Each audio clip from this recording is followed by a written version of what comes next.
Big show this week, Maxwell. Huge show. Big show for boys like us. Yeah. I thought you were going to go. Was it WWE that had Big Show as a wrestler? No, I was referring to our guest. Oh, Big Show from WWE. Yeah, huge. Yeah. No, boys like you, 360. 360. That was the angle I was going for. No, which 360, another angle joke there. I like that. It's good. You've done well there. Unintentionally, perhaps. Yeah, it was very unintentional. I've taken you for a spin there. Oh, stop it. Okay, well, now that we've gotten that shit out of the way, let's start the show, shall we? How are you, Sam? Yeah, I'm very well, thank you. I like that. Feeling chipper this week. Feeling chipper. Feeling chipper. What's made you chipper? What's brought the sparkle to your eye? I don't know. I think it's just being back here. The air cons. Well, we were commenting on the air conditioning. It's quite nice in here. It is quite nice. It's a crisp 21 degrees. Especially after a hot and muggy Brisbane day today. Yeah, let's not talk about the weather. That's pretty gross. That's not podcast I'll chat, be honest. is it? Weather chat, everyone bags it out like, it's good. the fallback. No, but it's the thing. We all experience it. It's the staple of small talk. Like everyone, and wild weather. The people love it. It's got a long shelf life, wild weather. You're not wrong. Jeez, this rain. It's like the bloody floods of 2011, isn't it? Oh, now that's good banter. Well, how good's did you catch the storm last night? Oh, gee. Did your power go out? Oh, our power went out, and I'll tell you what. Light thunder woke me up at 4 a.m. Oh, huge, crazy, wasn't it? The sky was a light. Bloody light show out there, wasn't it? Welcome to the Bomb Podcast. I just kicked your foot a little bit. It was like quite cute. Well, I'm back wearing the Crocs. The shocks. Well, they hurt here. No, they don't. Have you ever worn a pair of Crocs? Have I ever worn one? Yeah. Yeah. Have I ever owned one? Absolutely not. They're so comfy. Yeah, but there's other things that are comfy. Like a lobotomy's comfy. But I wouldn't get one.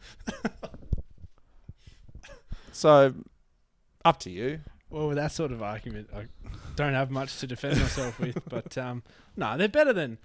You know what? What's the bigger ick then? Crocs and socks? Or sandals? I'm talking Velcro sandals. I would put them in the same category. No, they're not. They're in the same category. No, one's significantly more... There's one place that Crocs can survive. Yeah. And that's in a kitchen if you're a chef. That's the only place that Crocs should be allowed. What do you mean? Like they're a common footwear for chefs. Yeah. But that seems like a workplace hazard, and that's given the holes in them. No, they've got like fully covered ones. Oh. Like without the holes. They're just like water shoes, are they? Well, I mean, they're the same design. Just imagine I nearly bought the Lightning McQueen ones. Ka-chow! And then there was also Macca's ones, like the Hamburglar, the purple one. Man, I'm about to fucking grimace. They're fucking grim. They're not. They're grim. You're in old school Vans. Yeah, look, I'm not saying that my shoes are great. I'm not saying I'm a fashionista, but mate, I'm in the mud pit. I can see where your Crocs belong. You know what I'm saying? Oh, well, on that note, something new. Your Crocs. No, I came in with gusto and enthusiasm, and I'm into our first segment disappointed and flat. He's been left wanting. Anyway, something new, Max. A change of heart, perhaps. I actually, it's probably true. A new attitude probably is fair for me. I don't think I actually have anything new this week. I sat down and wrote something, and I was like, that's actually part of the next segment. So. Oh wow! So really dug into the research element of our run sheet this week. Yeah. So what would you put as something new that you've been talking about this week? Well, I went on about it as soon as it dropped, but Lizzie McAlpine's new song. Yeah. Older. You haven't listened to it. Haven't listened to it. Haven't listened to it. But gee whiz. Describe for me. Audio description. Well, it's quite a sad song. Okay. Which is right up my alley. I was going to say it's bloody hook, line and sinker. Mate, you are gone. As soon as I hear piano in a minor key, lock me in. I'm in. I'd compare it to like sad Joni Mitchell. Okay. Mixed with some sad Sarah McLachlan vibes. Okay. That realm, that Venn diagram. Right. If out of that Venn diagram, you got that, and there's like the sliver in the middle. I'm over here somewhere. In terms of those two artists and the third artist. This is Appendix 1.2. You're Appendix 7.3. Yeah, I have a different book. So yeah, I'm not like We're Encyclopedia those- A and Joni Mitchell. I can respect Joni Mitchell. You know, she's written a couple of absolute all timers. couple, Yeah, like if not more. Well, I mean, Big like, Yellow Taxi, Big Yellow Taxi. River, Yep, the other ones. those ones. But so I Sarah can respect. McLachlan's got Angel. Yeah, I don't love that song though. It's very depressing. It's a very and you know me, I'm a chipper boy. You are. As every single topic we've gone to so far, I've shot it down in a pile of flames. But How good's that? the Mute me computer. I'm new to the message on the laptop thing. It's is that what that was? I thought that might have been like an email drop. pinging more than an 18-year-old at the beat. Bro, you got any gum? Shout out Loveless Brisbane. What a page. So nothing new for you, and then something new for me is not up your alley. So we're off to a fucking ripper. It's a positivity podcast today. It is a positivity. You can... Yeah, anyway, it doesn't matter. Well, speaking of positivity... Speaking of positivity, I'm keen to go to Groovin The Moo, Sam. I'm not, because it's not happening. Yeah, look. R.I.P. Well, maybe not. It might not be dead, but this year's is dead. Cancelled like our back catalogue. Yeah. I mean, it was a sad time to see it cancelled. I mean, there's a lot of the comments in all the articles and shares about that were, man, could have been a better lineup, and then it probably wouldn't have got cancelled. Yeah. You keep talking. I'm just going to chew ice. I forgot where I was for a second.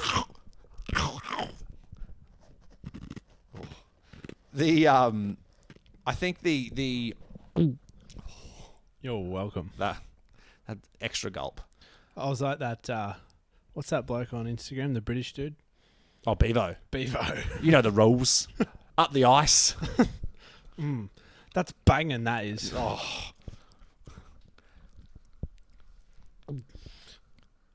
Thanks, Bevo. Anyway. Come on the pod, Bevo. Don't. I won't be here. Groovin The Moo, yes. Groovin The Moo. Let me pull up the proposed lineup. Yeah, look, we're not exactly breaking news here. So, No, it's a bit past our time. but I think, like, speaking about potentially what Groovin The Moo faced that led to its cancellation, That's 2015.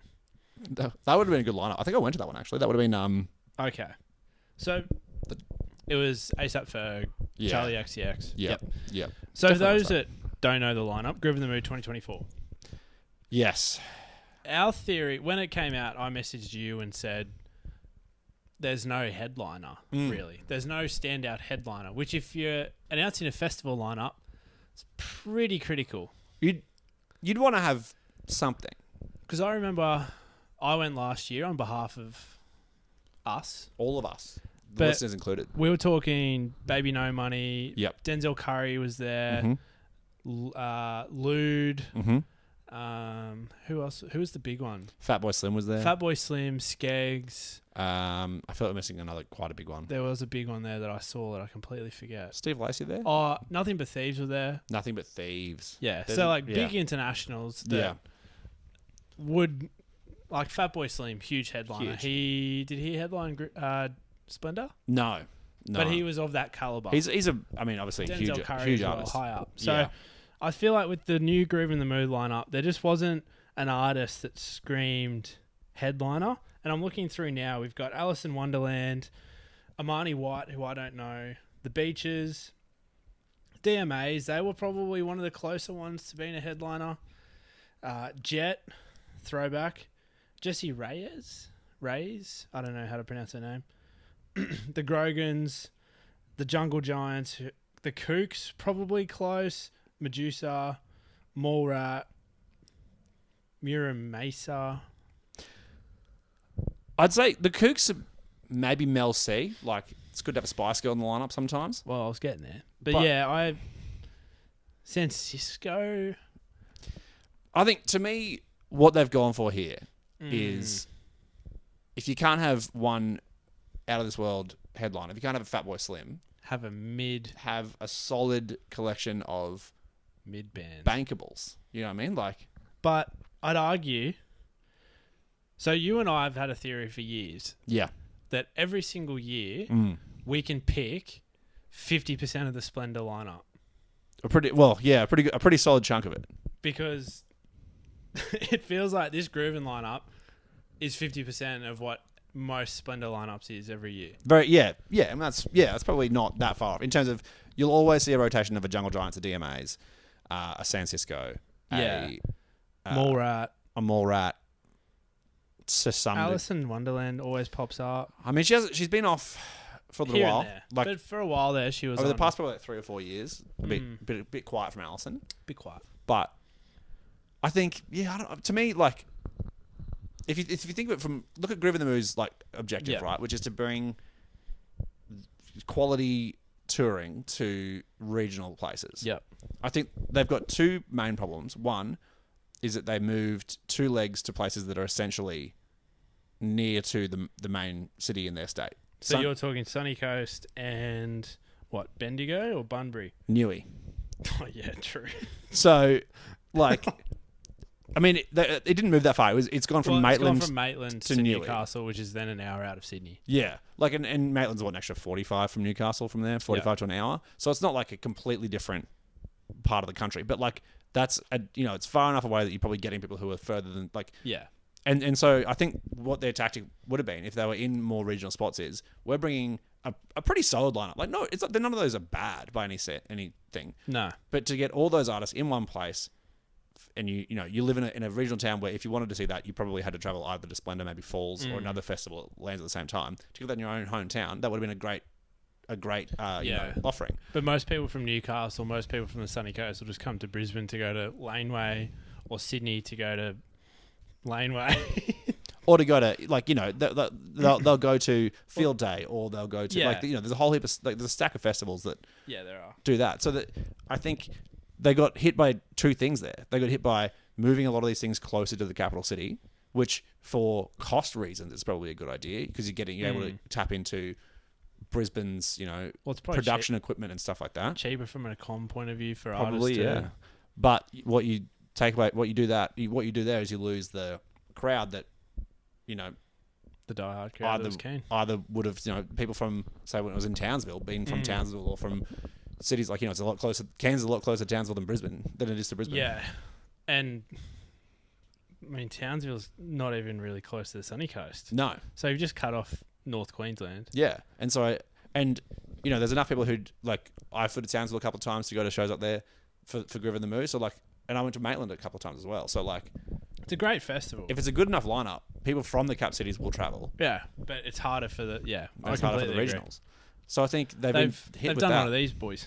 Yeah, which shot themselves in the foot.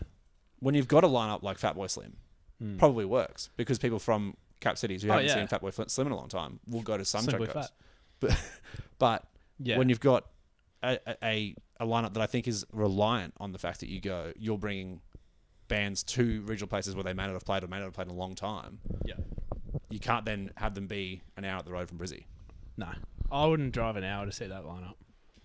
No, because I can wait a month and go to Splendor. Well, probably see all of them play in Brizzy. Yeah, at on their headline, a 50-meter walk from my house. Oh, inner city boy. I live on the Tivoli. Do they know that? No, I'm still squatting. But it's okay. But I think that brings us to the broader point, like, beyond just Groovin The Moo getting cancelled. Yes. You're still online here? I believe I'm still online. You're still online. I was Harry tight pants for a second there. I just had to showing the ink on the leg. Pretty edgy.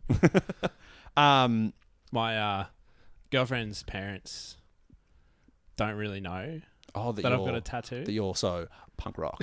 I'm edgy. But I still pull my shorts down. Well, I'd hope so. Well, I don't pull my shorts down. Pull the leg of my shorts down to cover my thigh. Well, you don't be showing off those creamy bastards, do you? No, but every now and then I cop a little side eye. Ooh. And I can see they're trying to read what it says. That's hot. Just trying to do the nothing to see here. The temple. I think it's a broader point that we needed. We've covered it a few times piecemeal. We haven't talked about it recently. Piecemeal, like bits and bits. Like we haven't really dived deep into it in a long time. Is that piecemeal? You never had to do it in piecemeal? Piecemeal. Yeah, like it's bitsy. It's piecemeal. It's bitsy. Like it's not the whole thing. Isn't a piecemeal what Jesus had before he died? Oh, ice went out of my mouth. Isn't that like what Jesus and Judas did? Piecemeal? That was hard to watch. I won't lie. Yeah, it was. Um, Get me a slice of meat. I butchered that. wow. That was you chewing that ice before. That's going to be zoomed in on the socials. What? Not you spinning out ice? No, they both will. Yeah, great. No, that's Piecemeal. Fine. Piecemeal. Piece. Oh, not Peace. No, yeah, no. Piecemeal. Anyway, but the economics of touring in Australia are getting really hard for festivals. Let's break into the numbers. Just for performers. Like things like the average ticket price in Australia hasn't shifted that much. Oh, I don't know. Scissor tickets the other day were pretty fucked. Yeah, but I'd say that's not the average ticket. No, it's not. Like that's a huge headline tour. So I saw North Lane 2 weeks ago. Yep. They're pretty like in that scene, in the Australian scene. They're pretty high up. Yeah. And they brought 2 internationals with them. Yeah. $80 ticket. You pay that every day to see a high caliber band like that. To headline, and then you always counter in a little bit more, given internationals.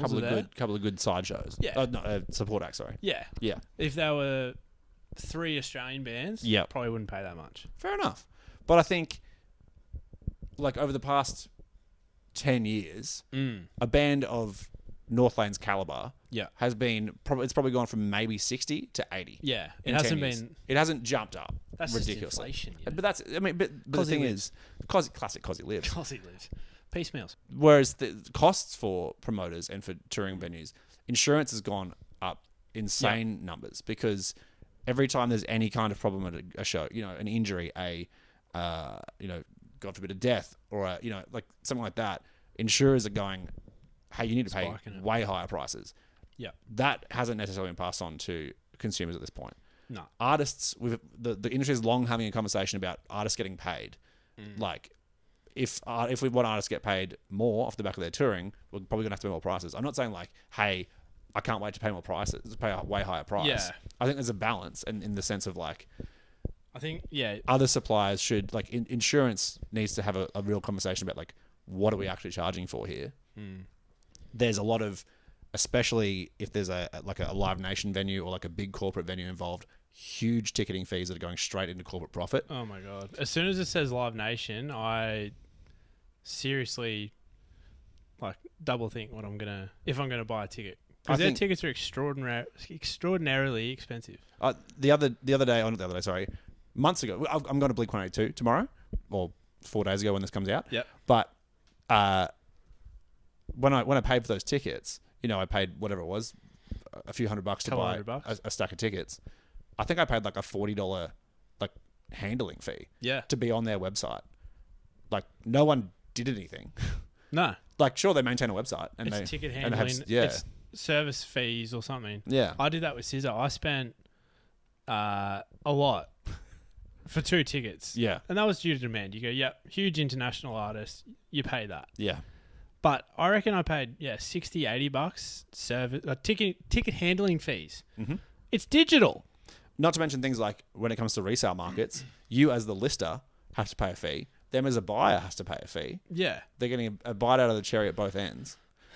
But then the other thing that a lot of people don't take into account with touring in Australia, especially for an international that comes over. It's a long way away. It's also the economy of scale. Like, Australia is a country almost as big as the United States, as big as Europe, and there are at most 5 big cities. Yeah. In the same distance in the US or Europe, there will literally be dozens, if not hundreds, of those size cities. Yeah. Maybe not probably to the same size as Sydney or Melbourne, but you see those US tours, they're doing 50, 60 dates. Yeah, exactly. They're there for 3 months. Like, the Australian bands that go over, they'd go over in January and come back in April. And they won't even have covered base, whereas you just go bang, bang, bang, East Coast. If you're lucky, in Adelaide, you might get a show. The big bands go to Perth. That's it. That's about it.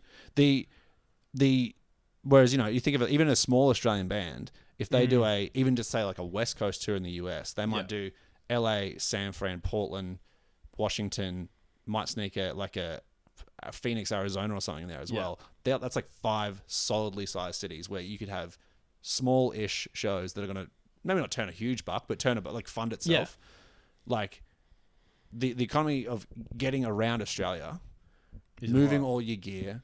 And obviously, the bigger the production is, the bigger the show is. You got to Yeah. move more gear, more stuff. If it's a tour, you got to move a fucking whole tour setup. Yeah. Like, I understand why Groovin The Moo has had that trouble, because not only are you moving it, you know, Got to move within a day. Usually. within a day to get to the next place, and sure, Townsville to Maitland is a long way. It's a huge way. That's a And that's with no delays. yeah, exactly. So like, Yeah. the economy of scale for Australia is tough, and that's why, like, you know, I can see why Groovin The Moo has had this huge cost, and obviously they've hit a point where ticket sales haven't. It's not feasible. It's not feasible, and so And they're not the only ones. I mean, we're in a position, I'm not going to give any names away, but we're in a position where we know a lot of other festivals that are struggling just to put on yeah, their shows.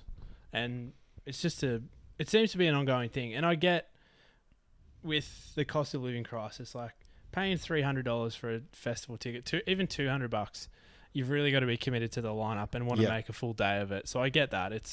But at the same time, like, if you want to have the opportunity to go to those festivals, you also have to put in and be willing to buy a ticket for a few bands that you like and just make a day of it in general. So it's a tough balance, you know. there's not an easy solution. There's not. And I mean, we're in a very fortunate position where we don't necessarily pay for a lot of tickets. I mean, we've peeked behind the curtain here, haven't we? We did.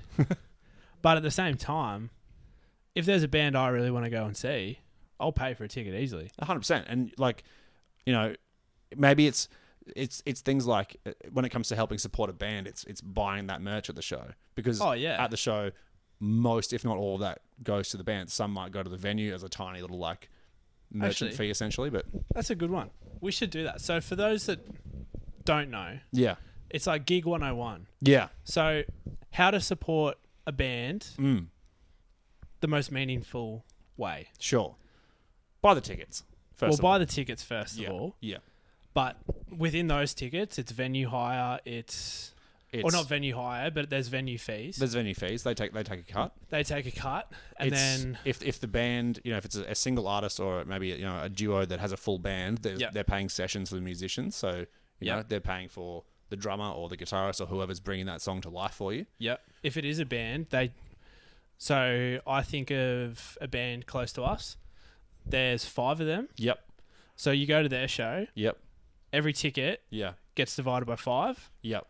And then... Well, every ticket has probably half of it taken out by venue and management, and then that gets divided by 5. Well, let's say it's a $40 ticket. Yeah. Divide that in half. Yep. $20 per ticket between 5 people. Yep. You're taking home... $4 a ticket. And in a room that might be 100 cap. Yeah. So like, at most, you're taking home $400. Yeah. In a city that's not yours. And the other thing to think about is, sure, $400 for getting up on stage for an hour is great, but it's $400 to cover the hours that you spent rehearsing that, the hours that you spent recording that, the outlay that you put out to record that. You've probably got sunk costs from the tour of moving your gear, hiring cars if you're in a different state, paying for petrol for your car, a whole heap of stuff like that, paying for flights if you had to get there, like whether if that was paid for the promoter or not. Like there's food, a lot of things you got to cover. $400, you know, even for an overnight show, quickly becomes maybe like $50. Well, if not that, I feel like there's a lot of artists in Australia paying out of pocket just to play on the stages in your city. Yeah.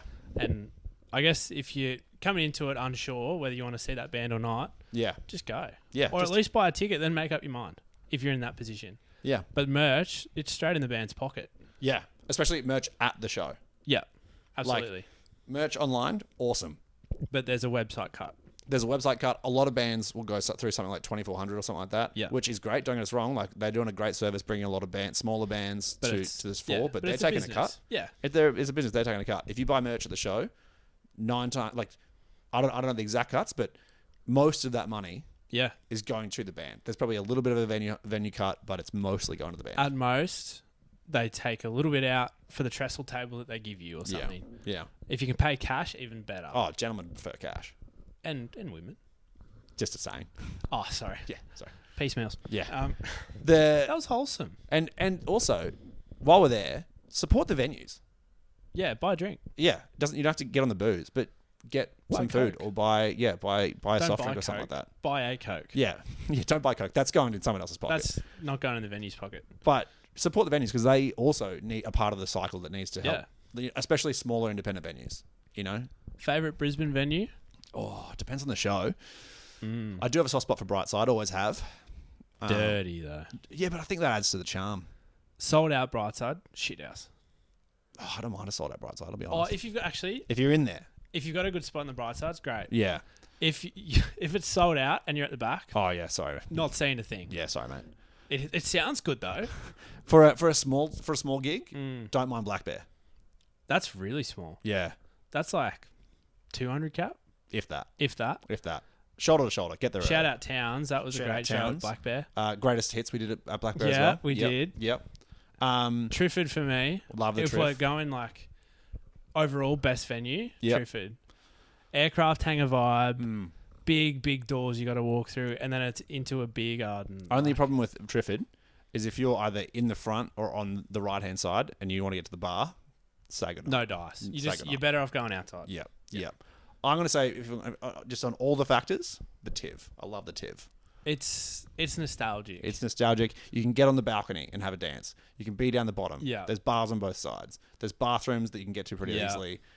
Everyone's seen a band at the Tivoli and had a great time. Yeah. It's a good sized stage, so it doesn't feel like it's too, Yeah. like you're too cramped, or the band's like there's one guy in the middle of this huge stage. It's a good medium size. It's a good spot. You can get to. close. Yeah. Fortitude Music Hall Yeah. is just the Tivoli, but bigger. Yeah. That's It's true. literally the same. Yeah. And I do like that place. I do too. Not the best if you get there a bit late. No. You get stuck at the back Yeah. or around the side and you can't see. Yeah. But, geez, we got some good venues here. We do. Prison does it well. We do. Prison does it well. River Stage? Fuck, River Stage is elite too. I've had some bad times at River Stage. Actually, so have I. Nearly One of my fully worst. broke my foot there. Yeah, one of my worst experiences at a gig was at the River Stage. It's either very good or very bad. There's no middle ground for the River No, Stage. it's sometimes it's euphoric, and then sometimes you're like, get me out of here. I fucking hate this place. And it always rains. I copped an elbow to the face at Nice. River Stage because I slipped in a pit. Shout out, Vance. And someone like... Nah, someone Pile was drove swinging you? and I slipped. Bang. Yeah, right. Shout out, Vance. Nice. But That hill's dangerous. Honestly. that's where I fucking Slippery nearly fully when broke wet. Nearly fully broke my foot by going the whole way down it.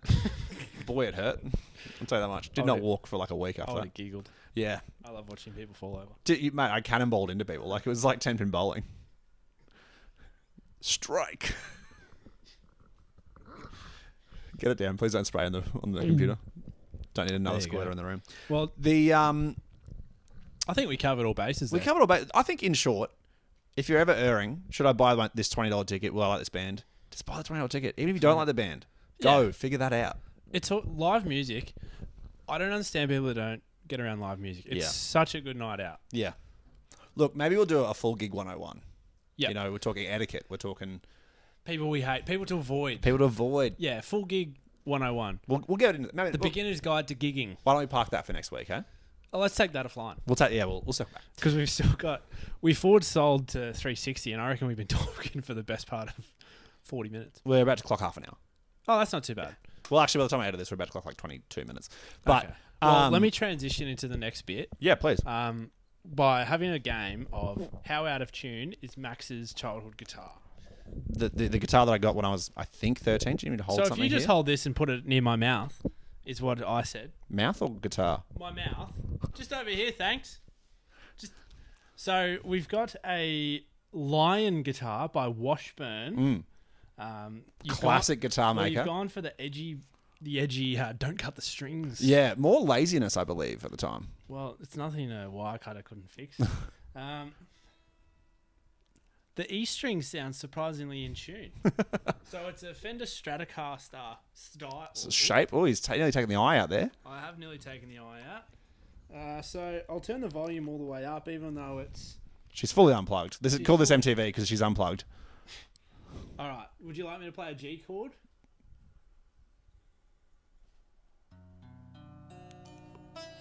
Ooh. Oh, and the E string doesn't even have a clean ring. Let me do that one more time for the viewers at home.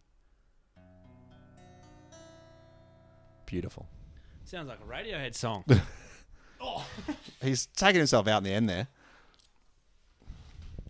Ooh. I didn't like that. Oh, neither did I. If you didn't see that, I've accidentally... He's gripped me. I've Yeah, I've intubed Max's finger in a strange microphone handover. That was really uncomfortable. Calling HR. We've had him on the line for a long time. Yeah, sorry, mate. Matt Colwell. You might know him better as 360 Sam. Yep. It's actually a really we got into some pretty deep stuff. I don't want to spoil it, going ahead, but there's a lot of chat about addiction and mental health struggles and going to rehab. So if that kind of thing's triggering, just be aware that comes up a fair bit in this conversation. We will throw some links to resources in the description because it is in fact there's some pretty hard hitting moments in this chat, but it's a really good chat. So stay tuned after this. But before we throw, where can people catch up with for more of this absolute horse shit from us? Well, I'd say first of all, stick around for Vinyl Club. 79 amped after hours. I've got some great stuff to bring you there. So that's for our audio listeners only. So if you are watching, get on over to Spotify or Apple Music. Wherever you get your podcasts. Apple Podcasts or wherever you get your podcasts. Yep. With Keith. And then apart from that, just follow us on TikTok and Instagram at the moment. They're our biggest heavy hitters. Yep. Follow us on Spotify. Get around our Australian Heft and Punk You Miss playlists. Mm-hmm.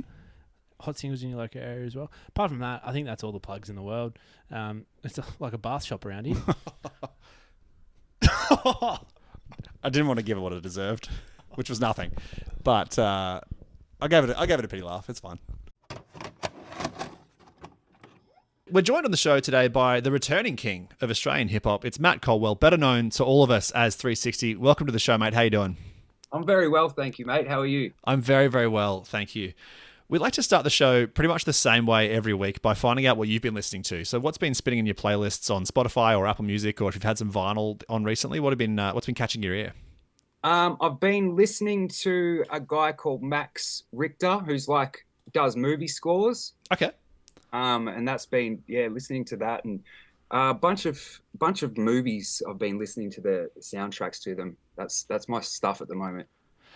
Are these scores of movies that you've watched recently and you're like, man, I want to really dive into that score? Or is this just like you've been exploring soundtracks in general? Mainly off movies that I watch, yeah. One was the Dune soundtrack. Hans Zimmer. That's I absolutely love that. That's one that I've been listening to like crazy is the Dune one. There's heaps, man, but I really love the movie scores for some reason. It's incredible watching like Hans Zimmer on TikTok. Like every second sound on TikTok is a Hans Zimmer score in some way, like from Interstellar or from Inception or from Dune, or like he's just like he's taking over TikTok. Yeah, he's so good, man. He's really, the Interstellar one's so good too. Like he's my favorite artist. It's incredible, and to see a man just like, I didn't realize. Did you know that Hans Zimmer was in the Buggles, who wrote "Video Killed the Radio Star"? No way. Yeah, he's the keyboardist from that band. Wow. Yeah. Crazy. I did not know that. Which is because you watch the music video and you're like, yeah, fuck, that's Hans Zimmer. Wow. Let's get into some 360 material. I mentioned at the top, you're working back into the industry over the last 12 months, and it's been a pleasure kind of getting your material back into our ears. You've had a few absolute stellar return singles, including even regrouping with Gosling on one of them. A lot of the beats that you've been rapping to over these last few singles have been kind of a real spread in terms of, you've got some really heavy, bassy, almost trap-like beats to some kind of eclectic, indie-inflected stuff that people would know from your work on albums like Falling and Flying. What's kind of been the through line for you over these last few releases that you've been kind of bringing to us? Man, so I've just been sort of testing the waters a little bit of what I've been wanting to make, because I've been a little bit unsure of what direction I wanted to take with my, I guess, music in general. So over the last few years, I've been just like, all right, I'll play with this sound, I'll play with that sound, and just see what's really grabbing me. And it's been fun. It's been fun, like diving into different stuff. And me and producer and writer called Tyrone Harpy, we've been working on my next album over the last few months, and that's been really, really cool. Like the sound is finally starting to reveal itself to me now. Like it feels like feels like a natural progression from where I left off, I think. So I think the next album is going to be quite special. I'm really excited for it. Thematically, I'm sure most of our listeners will be aware, but you've been sort of taken a step back from your music career over the last little while, and you've talked pretty openly about your struggles with addiction and how that impacted both you and your relationships, and kind of as part of that, you mentioned that you stopped listening to music in a lot of those darker moments. Was there ever a point in those last few years when you thought you might step away from your career entirely? Yeah, for sure. There was like, especially during the COVID era times, like I was going through a lot of stuff. I'd been in rehab. I wanted to come out and hit the ground running with music, but I had a lot of confidence issues. I was really unsure of myself at the time, and I had to work through that. But luckily, I'm coming out of that at the moment, and I'm past that, and I feel like now I'm back wanting to smash it again. Like I really want to really, like I feel like what I've got is something that a lot of people would kill for. It's a blessing, and I can't let it go to waste. I don't want to let that go. So I'm grabbing it by the horns and just taking control of it now. When we speak to a lot of artists who have, had a crisis in confidence in that same way, they often speak about going back to basics in what they're creating and what they're producing, back to an earlier form of their artistry that kind of got them into music. When you were, in this journey back to getting back in the studio, was it that same situation for you? Were you going back to that, your very earliest days of writing lyrics and kind of that freestyling, almost rap battle type lyricism? Yeah, actually, it definitely was, man. It was definitely like plugging into um the old way of writing raps that I used to do it, like a more storytelling, I guess. And it's been fun, like reconnecting with that for a long time there. I was like all about trying to experiment and try new things, but now it's like I feel like now it's more grabbing what I know I've got and utilizing that. Did you ever head out and get into some rap battles? Just to try your hand back on the street. Not since I was young, no. Like I'm keen to get back into it. Like that's one of my goals, is to step back in the battle rap arena. But I'm not quite there yet. Like I think I probably got about, maybe after the album, once the album's out, that's when I'll probably start like toying with that idea. Yep. That opens up a second tour. 360 invites you on stage to rap battle him. yeah, that's a good idea. We if it's not too personal, and obviously feel free, it's obviously a very sensitive subject for you. I wanted to talk about what it was like getting back. You're on this regional tour, the Back to Life regional tour. I want to know what it was like getting back to those live shows after being away for so long, and obviously after something like rehab. What was it like hitting the stage, and how did that make you feel as an artist, and sort of just as personally as well? Man, it was a mix. It was a mix of things. So it was really amazing to see how supportive my fans were. That was one thing that really hit me hard. Like because I had so many confidence issues, I was like doubting that people would even come. And the fact that they did was kind of overwhelming. But then to the flip side of that, it was like I had so many cobwebs. I was so nervous up on stage. Like every show, I felt so unsure of myself. And I was out on stage, and I was like, it was like I was seeing myself through everybody else's eyes, and with a very critical lens, though, which I'm sure they didn't even have. And then during that process, it was like the nerves were that bad. I was like, I don't know if this is something I can keep doing, because it was just so bad. It wasn't worth it to me. But then after the first tour back, I got to work really going hard with the fitness, and I think that just helps the mental health side of things. And then we did the part one of the regional tour, and all those nerves sort of dissipated, luckily, and I felt more like myself again on stage, and I was comfortable. I was able to loosen up again, which I know I was so grateful that happened, because it was really looking like it was not going to happen. Yeah. Mm. In previous, especially when you were speaking with Hugh and Ryan and Josh on the Imperfect, you spoke about that party atmosphere around live touring that kind of really impacted you early in your career. at the end of those first few shows when you're stepping off stage, how did you feel that you were handling that atmosphere? In terms of how it was it pulling you back in, or did you feel like you had the structures in place to push it back?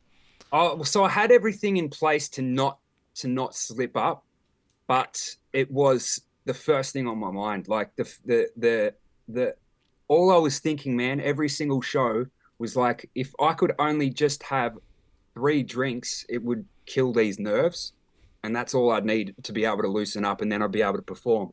And I was like telling myself this, and I was like, I won't even get a hangover. I'll be able to just have a few, and that's it. But I know from experience that I can't do that, so I wasn't going to do that. But it was always on my mind. It was just like, if I could just have a few drinks, this nervous feeling that was so fucking debilitating would just go away. But luckily, yeah, I'm not. I don't feel like I'm going to slip. I can't say I won't slip, but I don't feel like I'm going to. I suppose on that kind of note, do you feel like you have any advice for other artists who might be kind of feeling like, how you felt, that they may have like lost control, or that they might be facing that reality of addiction or something like that that's impacting them, but who feel like the industry itself might not be there to support them, or like their team within the industry might not support them? Well, if they don't have a team if they feel like the team won't support them, maybe they need to reassess their team, but also they speak out first. I think tell the people that you're around, and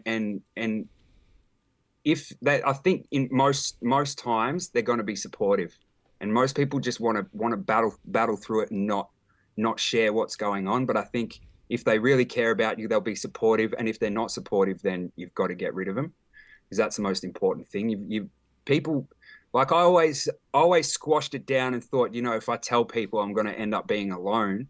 But it's almost quite offensive to my friends, because my friends are always really supportive and good people. They want to know what I'm going through, so it's hard. Like, you don't want to feel like a burden, but it's the best thing. It's the best thing for you if you can share that load and they'll help you through it. 100%. And I think the music industry is a scary place sometimes. I think especially for smaller artists or artists who are still coming up, to feel like if they speak out, it's, it could be put the kibosh on their career. But I think you're right. It's all about stepping up and starting that conversation at least. 100%, man. It's so important, but it is very difficult. Back to the new music that you've been working on, and you've been in the studio, as you said, putting together your first new album in 7 years since Vintage Modern. First of all, I mean, can you give us like a little taste of what fans might expect from this new 360 material? So it definitely feels like the next step of if you listen to my albums back to back, it feels like what should come next, in my opinion. It's taking influence from other genres again. It's there's a lot of country influence and a lot of folk influence, but it's also going sort of back into the element of story writing and stuff like that again. So it's like, I feel like it's like the old me rapping over everything that I would have done in my early career. It's kind of hard to explain, but it feels right. That's the main thing, as long as it feels right. Yeah. You've spoken many times about kind of how you feel the most authentic and honest when you're writing and you're kind of crafting lyrics to that as you say, have that storytelling element. What would you say is kind of, what's the authentic 360 that you're putting into this album? Like, what's the story that you're trying to build kind of across the piece as a holistic release? I guess it's just talking about everything that I've gone through. It's like, and the name's quite fitting because everything seems to have come full circle now. So I get to talk about that. It's like I've gone back to where I was, but with a little bit of a head start. And everything's, I think I've always done it in my music, is where I draw from personal experience or what I see people going through. And I'm doing just more of that again. And this time, because I've had so much time off, I've got so much to talk about, like all the stuff that has been going on and all the issues that I face daily. I'm just talking about it. I like that. I've always really admired just the straight up authenticity that you've put into those lyrics, across all your releases. It's always felt like it's just a window into your life. So to see how you're reflecting on what's been obviously a really tough time is going to be really interesting and exciting. Thank you, man. I suppose, like, zooming out a little bit, you've been away from the scene for a little while, and in that time, Australia's kind of had a real change with our relationship with hip hop. We've had new artists like Kid Laroi, Genesis Owusu, Jeswa, Kwame come through and kind of take the scene by storm as well. I suppose, firstly, what's your overall read on the health of the hip hop scene in Australia? Man, it's come so far. Like, it's really cool to see. Back when I was like rapping in high school, it wasn't cool to rap. Like, when you told people that you were a rapper, people would pick on you for it, and which is all good. It is what it is. But now it's at the point where I guess everyone's doing it. Like, it's quite popular and the done thing. But what I really like is there's less gatekeeping now. Like, back when I was coming up doing like Falling and Flying and stuff like that, people weren't really open to people pushing different genres or being pop influenced and stuff like that. There was very much a like, hip hop should be made one way, and like the 90s boom bap kind of stuff and rap about hard shit. And that's what real hip hop is, where I think that's putting limitations on music. And with music, there's no rules, and I think we're seeing that with a lot of the up and coming artists that are in Australia at the moment. Like, everyone's doing heaps of different shit, and there's room for everyone, and that's a really good thing. Yeah, 100%. Do you think, are there any artists, rappers or non-rappers, that you kind of have seen coming to the fore in the last few years that you'd love to like sit down and work with to produce on a 360 record? Yeah, so Mason Dane he's someone that I feel like has got something really special. He's got a gift, that kid, and he's going to just continue to level up. I think he's going to be amazing. We've actually got a song that we've done together that's looking like it's going to be on my album. Oh, awesome. And yeah, he's great. I suppose, you mentioned there's a lot of country and folk, influences inflected on this album. Is there anything that you think's a full out of left field surprise where like listeners will go, shit, I didn't think 360 would pull this kind of sound into his album? I think that now that with what I've done in the past, I think people will be like, oh, it's 360. I think they'll know that I do blend genres. Like, if you listen to Falling and Flying, you'll know that I'm about that. But there's nothing too crazy. Like, I don't feel like there's anything that's like, wow, this is weird. I think it'll be like, people will be like, oh, this is good. I hope so too. Switching gears a sec, obviously, alongside a new album, or not alongside, but with the new album, you've also heading out in this second leg of the Back to Life regional tour. After the first Metro run, and then you've had the first leg of the regional run. What did you learn about being back on the road in terms of like bringing old stuff back to life and sort of this new material that you wanted to show to the audience? Man, it's been really fun. Like, being able to do all the old classics that people like and mix it up with all the new stuff as well has been really, really cool. Especially with the new mixtape stuff, it's added a whole different element to the show, which is really fun. And I've been able to extend the live show. Like, usually I would come out and do about an hour, but now doing about an hour and 20 to an hour and 30. And I think with the next album, hopefully, like, I really want to get the live show to be something really cool, around 2 hours. Yeah, I think that'd be epic, but we'll see how we go. Like, I definitely don't want it to be forced and just sitting up there playing songs that people don't want to hear, Adding in, gratuitous guitar solos just because you got the time. Yeah, that's it. And finally, just before we wrap, whenever we speak to artists who are heading out regionally, they always say that those shows have something that the Metro shows never do. Do you find that with your fans that are heading to shows in some of the regional centers, that they just bring a different energy to a 360 gig? 100%. Yeah, because it's just different. It's because a lot of the places don't get that much live music. They always show up for it and they appreciate it on a different level. So the major cities are always fun as well, but it's just a different kettle of fish, They're always fun. Well, there's more people hanging from the rafters in the regional centres, I think. 100%. They do go harder in the regions. They love it. Well, 360's latest release is Most Wanted Freestyle, yours to stream wherever you get your music. It sounds like a whole new album of exciting and interesting mixes is coming soon as well. The second leg of the Back to Life regional tour is heading across a stack of locations in New South Wales, Tasmania, and WA through March and April. Head to 360music.com.au to find the nearest show to you. 360, thanks for taking the time today to come and have a chat with us. Thanks so much for having me, man. Awesome.